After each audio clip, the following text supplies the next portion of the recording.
Dating empleyado sa isang Chinese restaurant, ngayon ay isa ng proud business owner. Nagsimula siya sa isang maliit na pwesto sa kanto para maipatikim sa masa ang iba't ibang Chinese food na hindi lang abot kaya, kundi sobrang high quality pa. At matapos ang 2 buwan, wow, may mas malaki na silang kainan. Dahil sa sipag, tiyaga at lakas ng loob, tuloy-tuloy ang pag-angat ng kanilang negosyo. And it's me, Nina, for GGSS. At ngayon, nandito tayo sa Binondo sa Tondo, sa Baltazar Street, corner Yangko Street, Tondo, Manila. Anong pangalan mo? Ako po si Jer Pascual. So, ano pong binibenta nyo dito? Marami po mga dim sum items. Chocolate xiaolongbao, siomai, Chinese kikiam. Okay, so ito nga yung kanilang Chinese kikiam na 4 pieces. Tignan nyo naman kung gaano kadami, oh. Ang laki pala nito. Mabibili mo lang to for only 110 pesos. So ano, tikman na natin to. Ooh. Siyempre meron sila ditong special sauce. Dip natin yan. Wow! Grabe. Ang sarap nito. Tignan, authentic yung lasa. Ang sarap ng Chinese kikiam. Grabe. Order pa rin ako nito talaga. Kaya pala in just 2 months ay meron na silang pwesto eh. Kasi talagang kung ako tiga dito, baka araw-araw na ako nandito at kumakain. Grabe, ang sarap.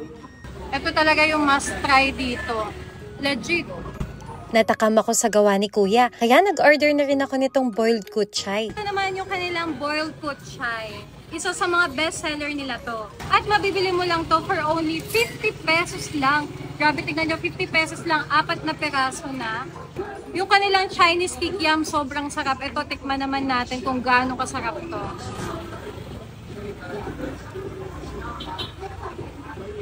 Right. Grabe, ang sarap. Legit talaga yung wrapper niya. Very authentic ang lasa. Ang sarap ng wrapper, ang sarap ng filling niya. Ang sarap ng sauce. Wala akong masabi kundi masarap talaga. Very balanced lang yung lasa, hindi siya maalat. May konting asim syempre sa sauce, pero kayo po mismo talaga ang gumagawa niyan? Yes po, ma'am. From scratch lahat? Yes po, from the scratch po lahat. Saan niyo po natutunan?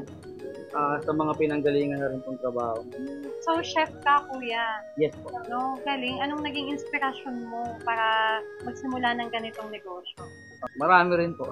Matagal ko na rin po kasi gusto magnegosyo kahit maliit lang po. Nag-open po kami ng 6 p.m. hanggang 12 a.m. po.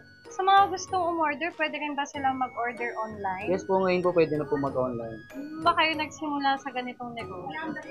Nagsimula lang din po kami sa maliit na puhunan. Iniram po lahat ng gamit.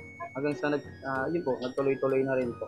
Saan po talaga yung una yung pwesto? Dito lang po sa kabila, sa kalsada lang. Sa kalsada lang kayo dati. At ngayon meron na kayong dine-in Yes na. po, meron na rin. Galing ni Kuya. Ano ba maipapayo mo sa mga gusto pang magnegosyo dyan?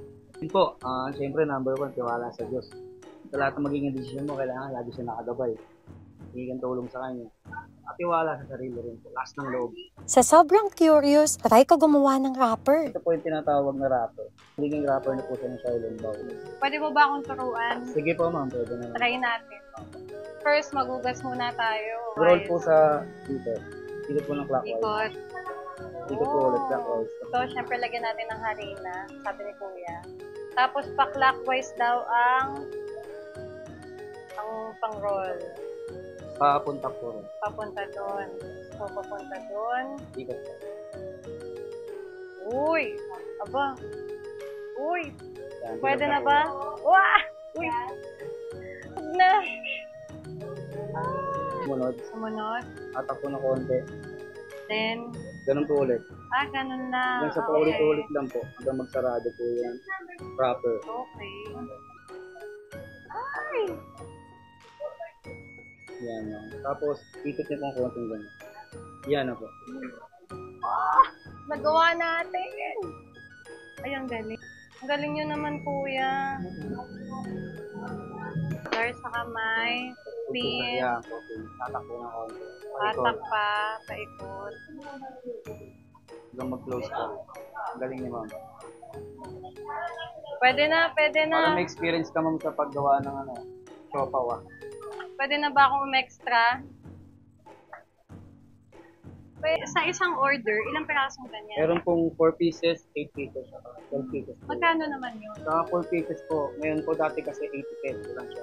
So nag-rent na kami ng pwesto, nagtaas lang kami ng konti. Kunti lang naman, affordable pa rin naman. Just na po siya. Pero hindi naman kayo nalulugi kasi 'di ba sobrang taas na ng bilihin Hindi ngayon. naman po. Sa ngayon hindi naman po. Yun nga po sabi, di ba?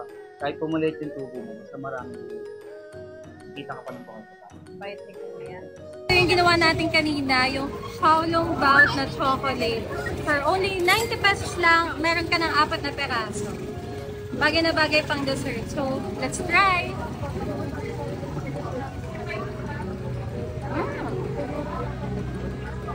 Wow!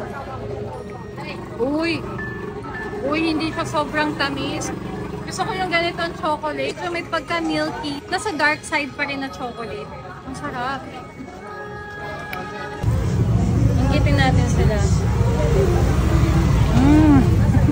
Kuya, saan matatagpuan to? Doon pa rin po, malapit pa rin po sa dating pwesto. Yangko Street Corner, Balcazar, Tondo, Manila. Naghahanap ka ng Chinese food na swak sa budget pero panalo sa sarap? Ito na ang sign para bisitahin mo sila. Hanggang sa susunod nating food trip. Kita kits mga ka-GGSS!